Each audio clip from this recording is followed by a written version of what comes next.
Kusika. Hata kwa nini kitu kimoja? Hii iliwahi kunipa demu ya Sefu Buku. Mwanamke ya Sefu Buku hii. Hii mtoto wa bosi yote ni kichaa. Ngoja. Hii ilinipa mwanamke ya Sefu Buku. Lakini ana shida hiyo. Ui Shetani. Tunaenda inaenda kuonana na hiyo mwanamke pale kwenye ile ya Mungu wangu. Kule Sefu Buku. Mwanamke ni nyeupe. Aya Shetani akasema bata ng'ombe anawasa akausa ili alei mwanamke.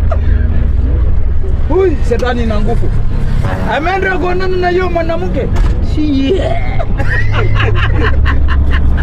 Kama bibi. Alafu huku hapa nyeupe, hapa nyeusi, hapa. Nikasema tu toka Shetani. Amekuta hapo Sefu Buku hapa. Nikasema toka Shetani kumbafu nyio wote. Akapiga ina hiyo mwanamke yote. Usake, sio mara moja. Hizi mtoto za bosi zina shida. Hiyo anasikiliza ngoja wajua ilikuwaje. Huyu mwenyewe ndo haijakuaje. Kaingia Facebook akakutana na picha. Akatamani akasemaje? Kijana nisaidie, mimi nikamsaidia hapo kumtongoza. Hii hapa. Hii ndio ilimtongoza mimi hajataka. Hii ndio ilimsaidia mimi kutongoza. Mimi alimwambia hawezi kumwambia maneno ya Kiswahili. Hii ndio akamwambia sijui nini sijui. Ile mtu ikakubali.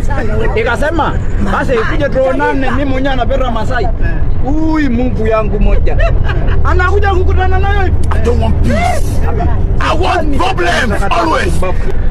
Hii imefanya vitu nyingi mimi. Ndio maana mtoto wa boss ile moja imenisika hivi labda.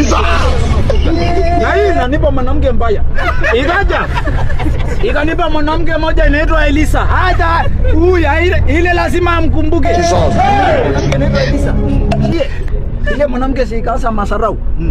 Anaambia mimi eti anafaa mashuka.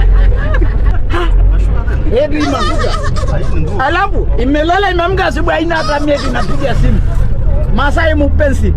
Mimi ana njaa. Hajakunywa chai mpaka sasa hivi. Mimi nikamwambia mashuka itakupa hela kumbafu wewe. Si imesema mimi anafaa mashuka. Amia akakubali si ndio Rafiki? Sasa nikamwambia sasa hiyo mashuka uliosema ndio itakupa hela kumbafu. Ikaanza kulia samee mimi sijui ni nani. Niko hopeless. Isamee wakati amesarau mimi amesema anafaa mashuka. Mashuka ndio ikupe hela. Hiyo yote matatizo ilisababisha na ndio hapo. Subiri, kwa sababu umeamua kuniukia mimi tena. Wewe ni matatizo kila saa. Kila saa. Hata hii matatizo ya leo, hii ingekuwa mimi asingepiga ile kaka yake. Imepiga kuda tege imepiga ngumi.